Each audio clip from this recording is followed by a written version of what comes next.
Sometimes a moment hits you so hard, it steals the air right out of your chest. It shows you, clear as day, how some people still choose to see you, and how little they think you deserve. That's where this story begins. Right at the door of a place Maya thought would simply offer her a quiet afternoon. Welcome, my name is Simmons, and this is Chronicles of Black. If you feel these stories, if you've lived any piece of them, make sure you subscribe and drop your thoughts in the comments, because your voice matters here. Maya walked into that fancy Atlanta restaurant with calm confidence, the kind that comes from knowing you've worked too hard to ever shrink yourself again. She wasn't overdressed. She wasn't underdressed. She was simply herself, soft curls pinned neatly, a simple gold bracelet, a beige dress that fit her like she wasn't trying to impress a soul. She didn't need to. She carried enough grace on her own, but the moment she stepped inside, the room shifted. Not loudly, not dramatically, more like a quiet ripple of judgment. The hostess stared at her the way people stare at someone they've already decided doesn't belong. A slow scan from head to toe, like she was searching for the reason Maya had the nerve to stand in that lobby at all. "Hi, I'd like a table for one," Maya said. The hostess didn't smile, didn't welcome her, didn't even check the reservation list. She just blinked, then looked over Maya's shoulder as if waiting for someone else to speak for her. The manager walked over, straightening his tie like he was stepping into an important role. His voice carried that tone, polite on the surface, mean underneath. "We're full today," he said. Maya glanced behind him. Tables everywhere, empty chairs, empty booths, empty everything, sunlight spilling across untouched silverware. The lie was so obvious it almost felt childish. "You're full," she repeated, keeping her voice steady. "Yes," he said, clearing his throat. "And we have certain standards for our guests. Reservations only." His eyes said the rest. She wasn't dressed wealthy, she wasn't white, she didn't fit their picture of who deserved to sit inside those walls. She had felt this before, in boardrooms, boutiques, neighborhoods, where people clutched their bags tighter at the sight of her skin. But today, something cut deeper. Maybe because she had walked in expecting peace, maybe because the humiliation was both old and fresh at the same time. The hostess folded her arms. The manager tightened his lips. A couple near the window looked away, pretending not to notice drama while clearly enjoying every second of it. Another pair whispered and smirked, like the scene confirmed something they already built. Maya stepped back toward the door. She didn't argue. She didn't raise her voice. She didn't want to give them the satisfaction of thinking she was desperate to be there. But inside, she felt that sting, the familiar one that settles in your chest, reminding you how quickly a black woman can be judged without a single word spoken. Outside, the air felt heavy. She took a deep breath, more to steady her nerves than anything else. Her phone buzzed in her hand. No messages yet. She typed only 2 words to her husband: "I'm outside." That was all she needed to say. He'd understand. She leaned against the cool brick wall, eyes closed for a moment. She wasn't crying. She refused to give them that. But she was tired. Tired of being tested. Tired of being measured by strangers who couldn't see past their own bias. People walked by with shopping bags and designer shoes, stepping into the restaurant like it was their kingdom. No one knew what had just happened to her. No one knew how many times this story had played out in different ways, in different places, throughout her life. The sky hummed with traffic. A leaf drifted across the sidewalk. Maya straightened her shoulders, trying to breathe through the anger she didn't want to carry. Then she heard it, a slow, deep rumble, smooth, powerful, unmistakable. The kind of engine that didn't just arrive, it announced itself. She looked up.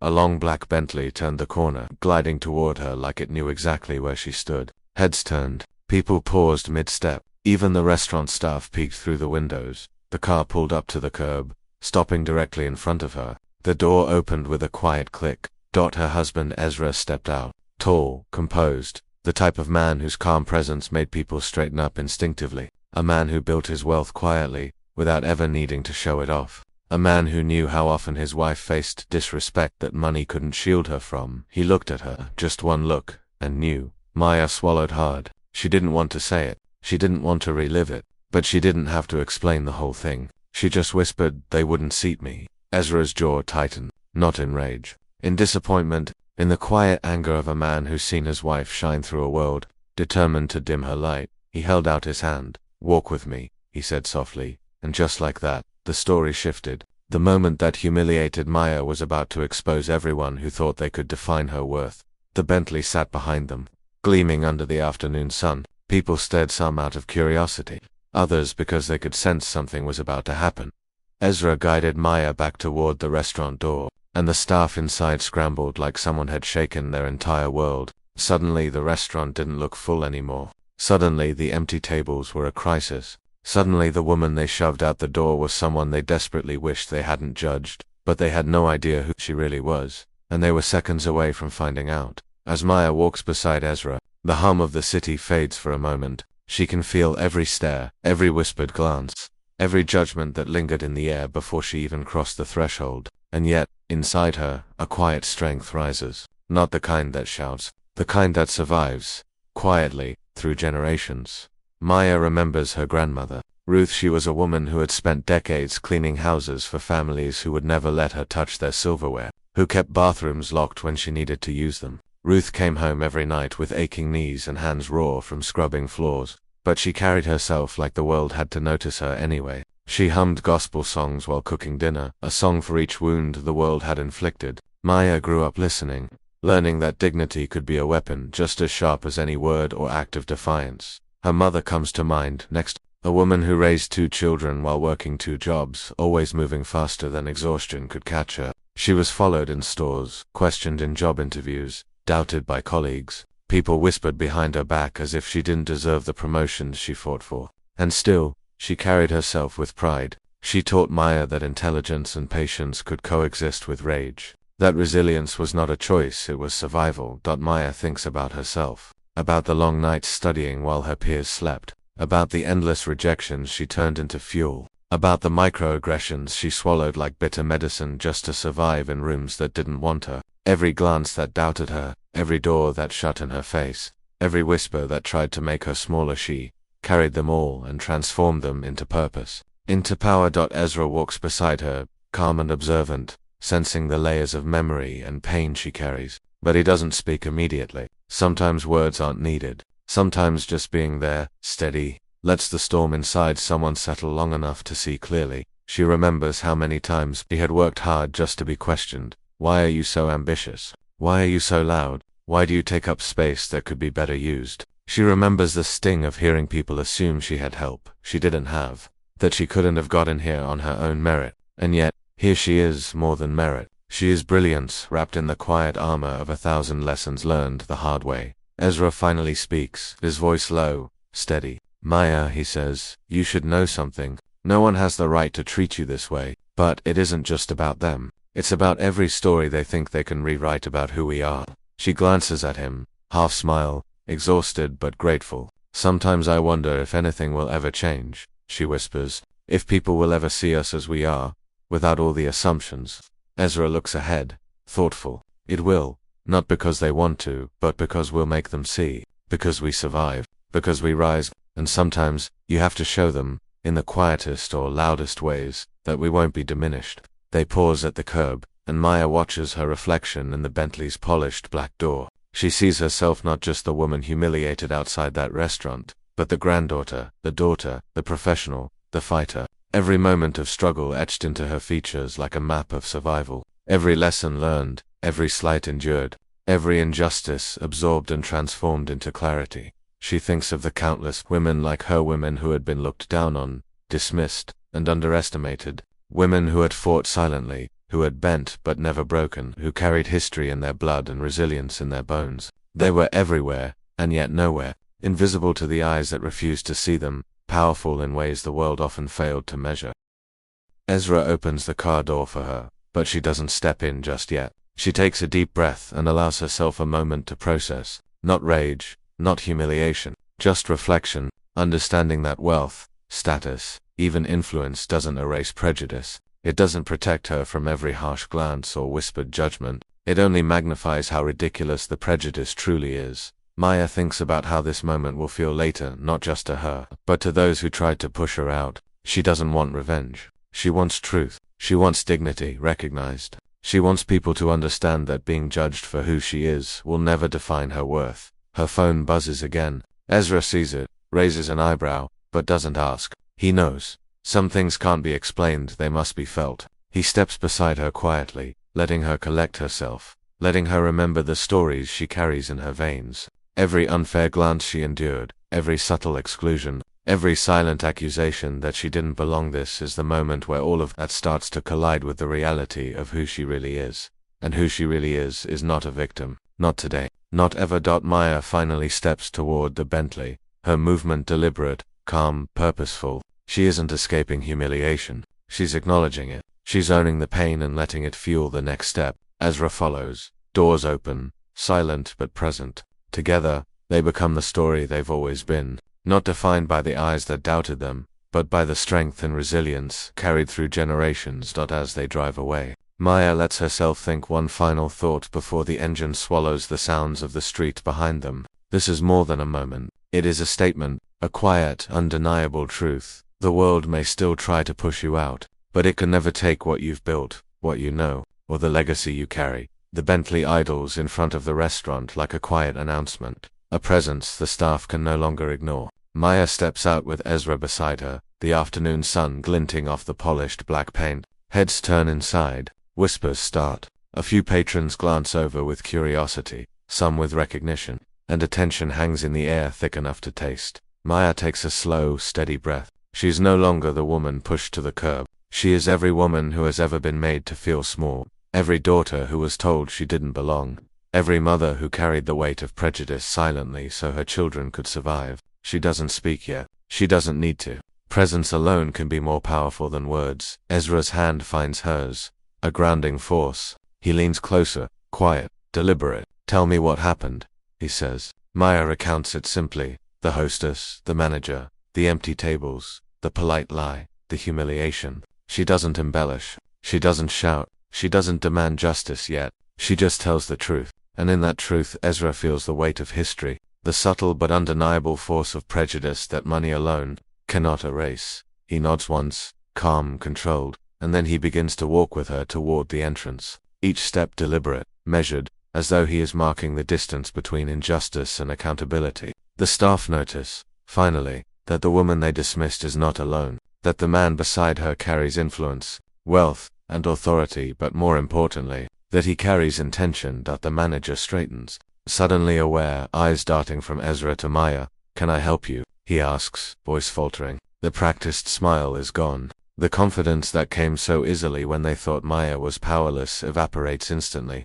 Ezra leans slightly forward, calm but deliberate. "You can start by telling me why my wife was asked to leave," he says. No anger, no shouting, just clarity. And clarity is a weapon more precise than any words of rage. The manager stammers. He tries excuses, reservations, standards, policies, but Ezra doesn't flinch. He doesn't interrupt, doesn't raise his voice. He waits, letting every word of evasion land in the air, heavy with exposure. Behind him, Maya's presence alone amplifies the weight of what they tried to do. She is composed, she is quiet, she is steady, and she is undeniable. Ezra finally reveals what they hadn't known. "I'm the lead investor scheduled to meet your corporate team later this week," he says softly, "and I will not support a place that humiliates the people I love, the people I respect." The words hit like steel. The manager pales. The hostess shrinks. Every person who thought this was a small incident now understands the depth of the mistake. They made. Patrons watch in silence, sensing the unfolding truth. Some shift uncomfortably, realizing they had witnessed injustice firsthand. Others lean in, curious, as if to see how power meets prejudice. The quiet authority of Ezra's presence, combined with the undeniable dignity of Maya, is a lesson they will not forget. Ezra doesn't shout. He doesn't threaten. He simply states the consequences of their actions, quietly decisive. "Your policies, your prejudices, your choices, they have consequences. And I won't fund a business that refuses to respect basic human dignity." The manager swallows. He nods, unable to meet their eyes. The staff who had once judged Maya now scrambled to correct the moment they had created, pretending it never happened. But the truth is undeniable. The narrative they thought they controlled is gone. They had underestimated her, underestimated him, and most of all, underestimated the power of standing with integrity. Maya remains silent through it all, observing. She doesn't need to speak. Every glance she gives is calm, collected, a quiet acknowledgement that justice isn't loud, it's inevitable. And the world, whether ready or not, has a way of catching up to the truth. Ezra guides her back toward the Bentley. The staff watches, stunned, realizing that no apology can undo the lesson they've just received. The humiliation they once thought they could impose has transformed into accountability. They will remember this. They will think twice the next time they try to dismiss someone based on skin, style, or assumptions. And Maya, she feels a sense of quiet power, not prideful, not boastful, just real. The sting of what happened moments ago still lingers, but it has changed. It has become a story of resilience, a reminder that dignity and truth can shift the balance of power more effectively than anger ever could. That as they step into the Bentley, Ezra closes the door with quiet finality. The engine hums, a gentle roar that matches the heartbeat of someone who has just reclaimed a moment that should have been hers all along. Maya leans back, letting the city pass by, reflecting on how deep prejudice can run but also how inevitably it meets resistance when confronted with strength, intelligence, and calm determination. And for the first time since stepping out of that restaurant, she feels seen, truly seen, not for wealth, not for status, but for who she is, unshakable, unwavering, and unapologetically human. Maya sits in the Bentley, her hands resting lightly on her lap. The city moves around her, oblivious to the storm that had just passed in that restaurant. She doesn't speak at first. She doesn't need to. Ezra glances at her, steady, patient. She reaches for Ezra's hand, intertwining fingers. He looks at her, pride clear in his eyes, not for the wealth or the power that surrounds them, but for the way she held herself, for the way she carried centuries of struggle and turned it into calm resilience. You handled it with grace, he says. Not everyone can do that. Maya smiles softly, the kind of smile that is known to many storms and survived them all. Grace, she whispers, isn't about being polite. It's about being unshakable, about holding your truth even when the world tries to erase it. She thinks about the other women who had been dismissed, underestimated, and forced to leave doors they belonged in. She thinks about the quiet victories, the small moments of resistance, the resilience that carried generations forward, and she understands something profound, that power isn't always loud. Sometimes it's quiet, deliberate, and unyielding. Sometimes it's the calm in the eye of the storm. As they drive further from the restaurant, Maya allows herself one more thought, clear and unwavering. Humiliation can wound, injustice can sting, but dignity, truth, and self-respect always endure. They outlast every insult, every slight, every attempt to diminish you. They become the story that the world can't ignore. She turns her gaze to the horizon, knowing this is more than just one moment.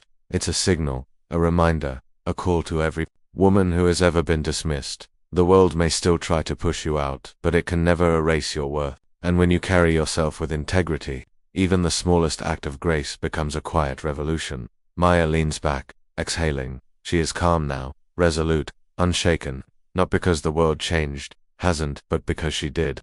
And in that moment, she feels the weight of centuries behind her, the strength of generations beneath her, and the certainty that no one can ever take that away. The Bentley glides through the streets, the hum of the engine a steady companion to the storm that has finally begun to settle. Maya leans back, her hands resting lightly on her lap, feeling the rhythm of the city pass by.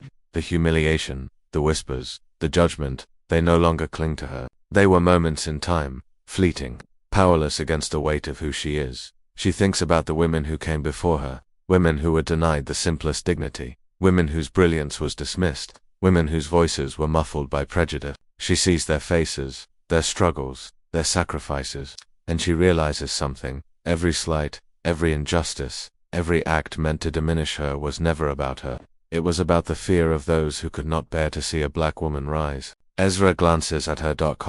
Steady, a quiet anchor. You carried yourself well, he says, his voice soft but firm. They won't forget today. Not because we forced them to, but because the truth always has a way of being remembered. Maya nods, letting the words settle. She feels the power in what they just faced, not power through wealth or status, but power through presence, through integrity, through unshakable dignity. She remembers every microaggression, every whispered doubt, every door slammed in her face, and she understands now, those experiences were not meant to break her. They were meant to prepare her. Her thoughts drift to the future, the daughters, the nieces, the friends, the women who will walk through doors she couldn't even imagine as a child. She imagines them stepping forward with confidence, unafraid to take space, unafraid to claim their worth. Maya feels a surge of quiet hope. Change is slow, messy, imperfect, but it is possible.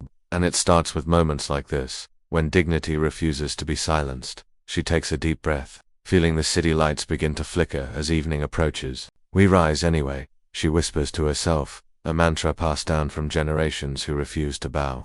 Even when they try to push us down, even when they try to erase us, we rise anyway.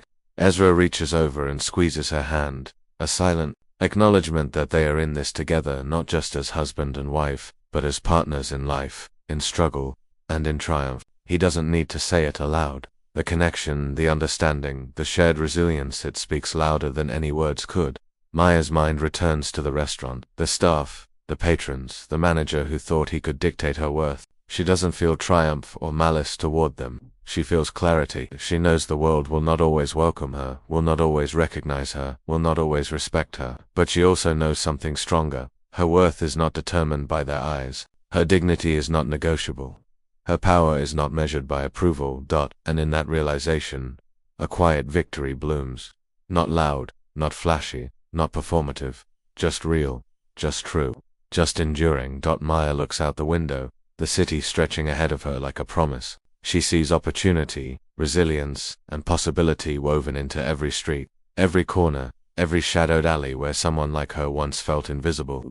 She sees herself reflected in the faces of countless women who, like her, have carried the weight of expectation, the burden of prejudice, and the courage of survival. She exhales slowly, a soft, steady breath that carries the release of years, of moments, of memories, and she thinks, finally, to every black woman who has ever been dismissed, overlooked, or made to feel less than, you are seen, you are worthy, you are enough, and one day, the world will see it too, not because it finally understands, but because you never stopped rising. Ezra starts the Bentley moving again, and Maya lets herself smile softly, a smile not of arrogance, not of revenge, but of quiet, unshakable triumph. They are moving forward, together, carrying every lesson, every story, every struggle with them. And she knows this. The world may try to push her out, but it can never take her dignity. It can never erase her strength, and it will never silence her story. As the city fades behind them and the evening settles into a gentle calm, Maya leans her head back, feeling the full weight and relief of the moment. The humiliation is gone. The injustice has met its reckoning. The lesson has been delivered, and for the first time in hours, she feels free, not because the world changed, but because she finally understands the power she has always carried. She turns her gaze forward, toward every road, every challenge, every door that awaits, and she knows, without a doubt, that she will walk through all of them with her head held high, her heart unbroken, and her spirit unshakable. For Maya, for every woman like her, for every story waiting to be told, rise anyway.